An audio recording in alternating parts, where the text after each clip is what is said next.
I live in South Central. This is South Central. Liquor stores, fast food, vacant lots. So the city planners, they get together and they figure they're going to change the name South Central to make it represent something else. So they change it to South Los Angeles. Like this is going to fix what's really going wrong in the city. This is South Los Angeles. Liquor stores, fast food, vacant lots. Just like 26.5 million other Americans, I live in a food desert. South Central Los Angeles, home of the drive-through and the drive-by. Funny thing is, the drive-throughs are killing more people than the drive-by. People are dying from curable diseases in South Central Los Angeles. For instance, the obesity rate in my neighborhood is like 5 times higher than, say, Beverly Hills, which is like probably 10 miles away. I got tired of seeing this happening. And I wonder, how would you feel if you had no access to healthy food? If every time you walk out your door, you see the ill effects that the present food system have on your neighborhood? I see wheelchairs bought and sold like used cars.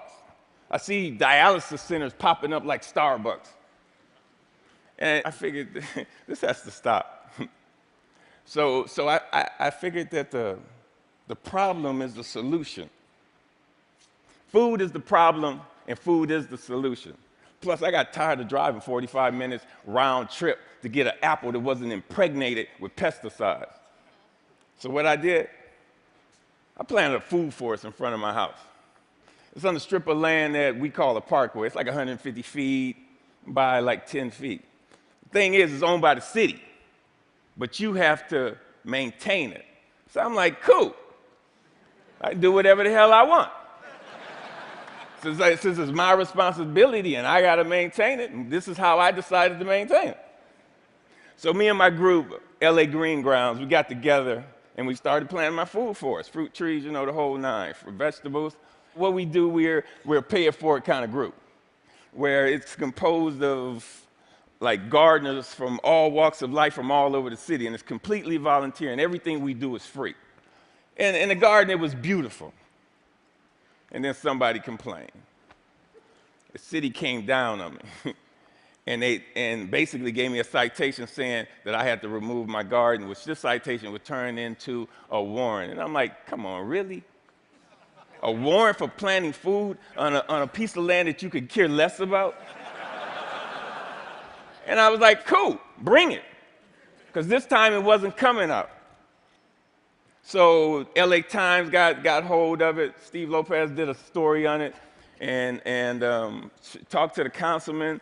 And one of the Green Grounds members, they put up a petition on change.org. And with 900 signatures, we were a success. We had a victory on our hands. My councilman even called and said how they endorse and love what we're doing. I mean, come on, why wouldn't they? LA leads the United States in vacant lots that the city actually owns. They own 26 square miles of vacant lots. That's 20 Central Parks. That's enough space to plant 725 million tomato plants. Why in the hell would they not okay this? Growing one plant will give you 1,000, 10,000 seeds. Okay. When $1 worth of green beans will give you like $75 worth of produce. It's my gospel. I'm telling people, grow your own food. Growing your own food is like printing your own money. Thank you. See, I have a legacy in South Central. I grew up there. I raised my sons there. And I refuse to be a part of this manufactured reality that was manufactured for me by some other people, and I manufactured my own reality. See, I'm an artist. Gardening is my graffiti. I grow my art. Just like a graffiti artist, where they beautify walls, I beautify lawns, parkways. I use the garden, the soil, like it's a piece of cloth. and the plants and the trees, that's my embellishment for that cloth. You'd be surprised what the soil could do if you let it be your canvas. You just couldn't imagine how amazing a sunflower is and how it affects people. So what happened? I have witnessed my garden become a tool for the education, a tool for the transformation of my neighborhood. To change the community, you have to change the composition of the soil. We are the soil.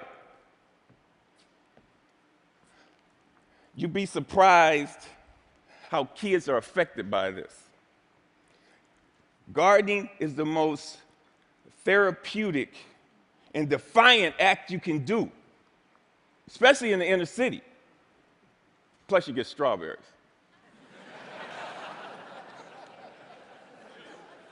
I remember this time, there was this mother and a daughter came. They were. It was like 10:30 at night, and they were in my yard.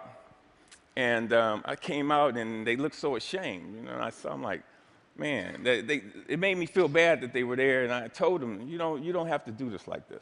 This is on the street for a reason. It made me feel ashamed to see people that was this close to me that was hungry, and this only reinforced why I do this. And people ask me, Finn, aren't you afraid people are going to steal your food? And I'm like, hell no, I ain't afraid they're going to steal it. That's why it's on the street. That's the whole idea. I want them to take it, but in the same time, I want them to take back their health.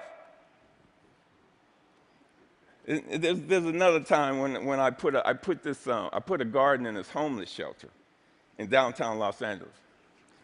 The guys, they helped me unload the truck. It was cool. They just shared the stories about how this affected them and how they used to plant with their mother and their grandmother. And it was just cool to see how this changed them if it was only for that one moment. So Green Grounds has gone on to plant maybe like 20 gardens.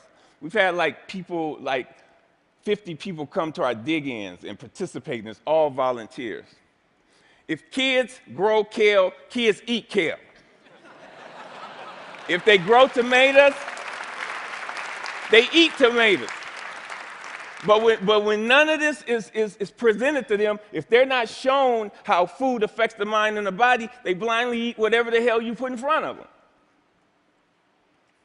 I see young people, and they want to work, but they're in this thing where they're caught up. I see kids of color, and they just on this track that's designed for them that leads them to nowhere. So with gardening, I see an opportunity where we can train these kids to take over their communities, to have a sustainable life. And when we do this, who knows? We might produce the next George Washington Carver. But if we don't change the composition of the soil, we will never do this. Now, this is one of my plans. This is what I want to do. I want to plant a whole block of gardens where people can share in the food in the same block. I want to take shipping containers and turn them into healthy cafes. And now don't get me wrong.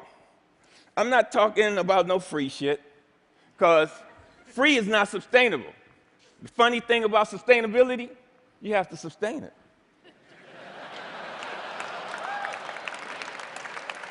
What I'm talking about is putting people to work and getting kids off the street and letting them know the joy, the pride, and the honor in growing your own food. Opening farmers markets.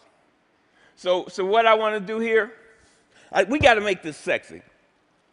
So I want us all to become ecolutionary, renegades, gangsters, gangster gardeners. We got to we got to flip the script on what a gangster is. If you ain't a gardener, you ain't gangster. Get gangster with your shovel, okay? And let that be your weapon of choice. So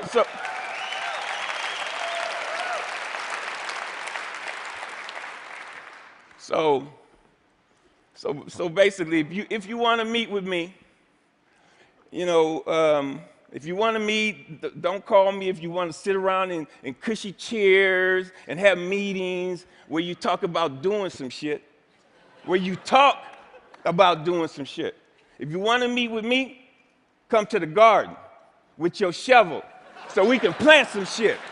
Peace. Thank you. Thank you. Thank you. Thank you.